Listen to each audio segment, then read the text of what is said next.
आप किनको सुनना पसंद करते हैं? टॉप 3 अगर आप ऐसे लोग का नाम बताएं जिनको आप सुनना चाहते हैं। मैंने किसी स्पीकर को लाइफ में सुना था। रीज़न कि जब मैं किसी को सुनता हूँ तो मैं बहुत ज़्यादा डिमोटिवेट हो जाता हूँ कि अल्लाह ने लोगों को इतना इल्म दिया तो मैंने मुंह नहीं खोलना चाहिए।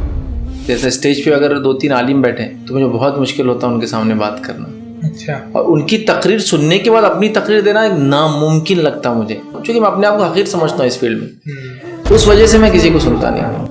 बहुत सारे लोग ये जैसे कि आपको जो सुनना मना करते हैं कि मत सुनो, फितना है, उस पर क्या बोलना चाहेंगे? पहले लोगों ने जब मुझसे मेरे बारे में ये कहा तो मुझे बुरा नहीं लगा, वो इसलिए कि बोलने वाले वो लोग थे जिनको लग रहा था कि उनकी दुकानें बंद हो रही हैं। लेकिन आज मुझे अफसोस होता है कि जब ये काम को हमने लेकर चला, कुरान और सुन्नत और फहमे सहाबा को देने की हमने कोशिश की लोगों के अंदर, वो लोग जो इसको मानने का दावा करते वही खिलाफ बात करते हैं।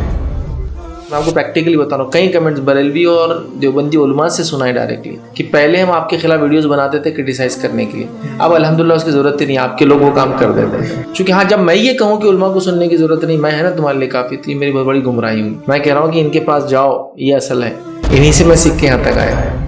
कोई ऐसा कंट्रोवर्सी जो कि आप चाहेंगे कि अगले जनरेशन ऑफ दाई उससे बचे? मैं यही कहूँगा कि जो बड़े हैं, खासतौर से जो उलमा हैं, उनको नीचे दिखाने की कोशिश कभी किसी दाई ने नहीं करना, इसलिए कि उसे बहुत नुकसान हुआ और होगा आगे भी। तो मैं ये कहूँगा दाइयों को कि ये क्रिटिसिजन ना करें, उलमा के साथ रहें, उनकी तरबियत में रहें, ये सब चीज़ें बारे करना चाहिए। तो ये मैं समझता हूँ आगे आने वाली जनरेशन में इश्यूज खत्म हो जाएंगे। क्योंकि जो मुझ पे भी क्रिटिसिजन करते हैं ना, वो किसी न किसी आदमी ने जो गैर आलिम था और दावत के काम में था या दाई या ब्रदर बोलता था, उसने क्रिटिसाइज किया बोल के उनको लगता सारे लोग ऐसे हैं। कोई एक ऐसा ग्राउंड बनी रहा कि जहाँ के हम मिले और बोले कि ऐसा नहीं, हर आदमी ऐसा नहीं होता है।